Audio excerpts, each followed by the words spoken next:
Know about it, why it's such a good, one of the best kept secrets, and how you can capitalize off of it. So first off, my name is JL Forbes.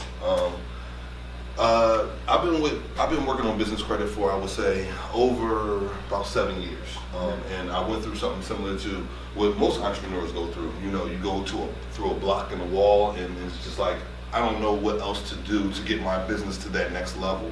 And most of the time it's finance, because it's not about my gift or my talent. It's really about my gift and my talent getting more places, being exposed to more things, marketing, advertisement, stuff that we use business credit for. And that really takes you to the next level. So I go by the business credit bully. That's all my information right there. I'm going to give you guys my card. Well, I'll give you my card right now. Like I said, it's a little personable. So you guys keep these cards. Yes, thank you. Business credit bully is a sector of my conglomerate, my big business, which I partner with a good amount of people with, but I am the CEO and founder of, which is called Entrepreneur Direct. And it just basically helps entrepreneurs from concession of their ideas to the first 5 years. But one of the things that you run into that's big is business credit. So that's what I came here to talk to you guys about. Now, first off, when we talk about business credit, obviously it's separate from your personal credit, right? The reason that it's separate is because it's its own entity, right? So I always like to explain that in detail, because I want you guys to think about it as when you have a child and it's born, it has a social security number. Immediately, it's identified. Whether you guys know it or not, it actually has a currency for it in the stock exchange. You can look your social security number up, and it's something reflecting that on the stock exchange. But the entity is a whole nother person, so to speak. That's why we call it entity. So when you open an LLC, it somewhat separates you from this. That being so, is a good thing for us in business credit, because now you can have a personal credit that's messing up through personal credit. So I'm Gerald Forbes, and my personal credit is messed up, right?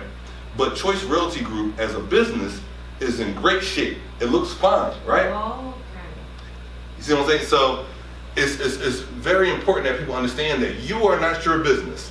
So a better example to show you even more why you're not your business, a lot of people talk about Donald Trump, right? So they say, well, he doesn't know business because he filed bankruptcy. He actually does know business because he filed bankruptcy. A lot of times in our culture, we look at bankruptcy as a shameful thing, as opposed to a tool.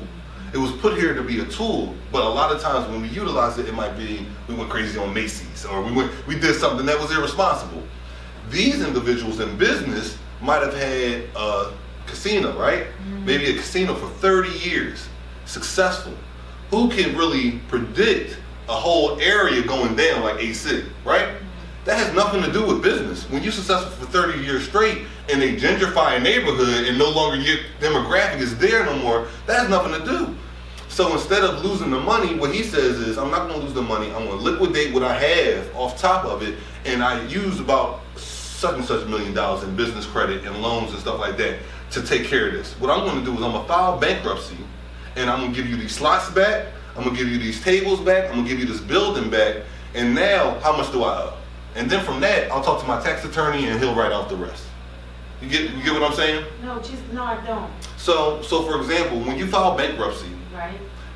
you are giving back the business, right? Okay. Now, you don't have to necessarily give back the money. You have to give back, when the bankruptcy, you have to give back the business. So say you owe $200 million, right? If you file bankruptcy, you have to give up this building. The building might be worth $1.2 million. Take that back, that's taken off. Now we have slots in there, right? I don't need the slots no more, I'm filing bankruptcy. Take the slots back. Okay. So for example, if you have a salon, right, and you file, and I'm not encouraging filing, I'm just letting you guys understand the difference when you're in that situation, how it can benefit you. Instead of you saying, all right, well, I have $80K in cash, right, from off my salon that's left. I can take this $80K and move on to another building. But they're saying I owe $40K on this building. This building ain't worth nothing.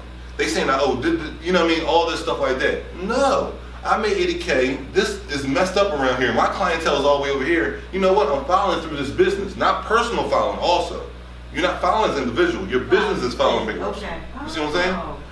Now you're giving this stuff back. All right, take the building, take all this stuff back. Where we at now? Okay, and then there's other ways around that, but that's the simplicity of understanding the difference between you and your business. Your business, you literally can go in court and say, well, I am an officer of this business. And they're like, well, you created the business, right? You created the LLC and everything like that? Yeah, I did. But so does LegalZoom. So does, all these companies do that. I did it on behalf of this company. Okay. You see what I'm saying? So I just want to I want to drive that home because the importance of the difference between personal and business lies right there between your social and your EIN number. So when people ask you for your social security number, that's why you want to be kind of aware of it in a business atmosphere, because they should ask for your EIN number. But a lot of times they want you to be personally guarantee that business because they know they can only come up to that business so far. Right? How you doing? Absolutely. So this is a credit. This is credit in the business name and not in the owner's name. Personal credit does not matter.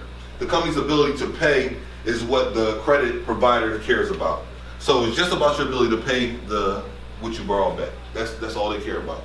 Okay. You want to pay it back consistently and on time. If not, before